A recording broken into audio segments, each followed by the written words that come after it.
అవినీతి పునాదులపై నిర్మించిన బీఆర్ఎస్ అధికారం కోల్పోయి 100 రోజుల్లోనే కుప్పకూలుతుందని అన్నారు మంత్రి పొన్నం ప్రభాకర్.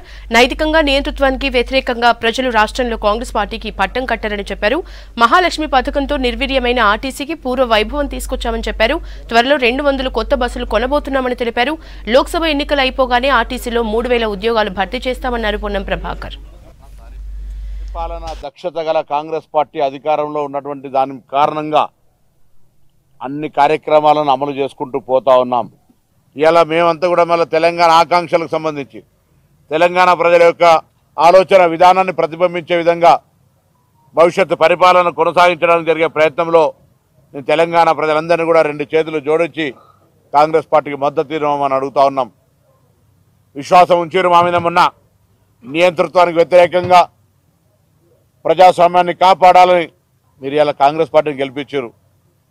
ఆచార్య చూస్తూ ఉన్నారు. 10 ఏళ్ళు పరిపాలించిన పార్టీ 100 రోజుల్లో కుప్పకూలిపోతుందంటే అనైతికంగా, నియంతృత్వానికి వ్యతిరేకంగా, అప్రజాస్వామికంగా, అహంకారపూరితంగా అబద్ధాలతోటి నిర్మాణం చేస్తే ఏదైనా ఉండదు అనడానికి టీఆర్ఎస్ పార్టీ కూలుతున్న విధానం నిదర్శనం.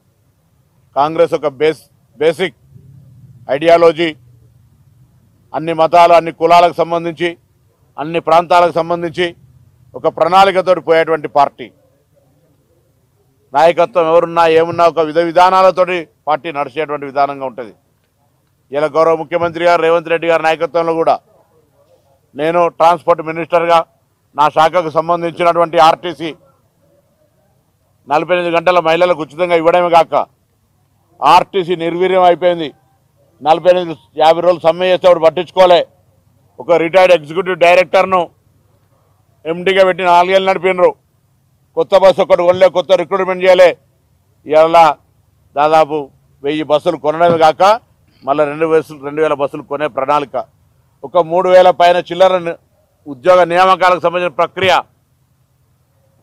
పాత 2013లో ఉన్నటువంటి వాళ్ళ డిఏ బాండ్స్ను రిలీజ్ చేసినాం.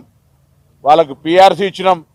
ఇలా ఆర్టీసీ కార్మికుల కృషితోటి మేము అధికారంలోకి వచ్చినాం కాబట్టి వాళ్ళకు న్యాయం చేసే ప్రయత్నం చేసినాం. గతంలో ఎన్నడూ కూడా ఆర్టీసీ గురించి పట్టించుకోలే. అట్లనే మిగతా వాటి అన్నిటికి సంబంధించి ఇలా ప్రభుత్వ ఉద్యోగాలకు సంబంధించి కావచ్చు, మిగతా వాటన్నిటి పట్ల సానుకూలంగా, ఫ్రెండ్లీ గవర్నమెంట్గా, ప్రజాస్వామ్యయుతంగా ముందుకోయేటువంటి విధంగా వ్యవహారం చేస్తా ఉన్నాం.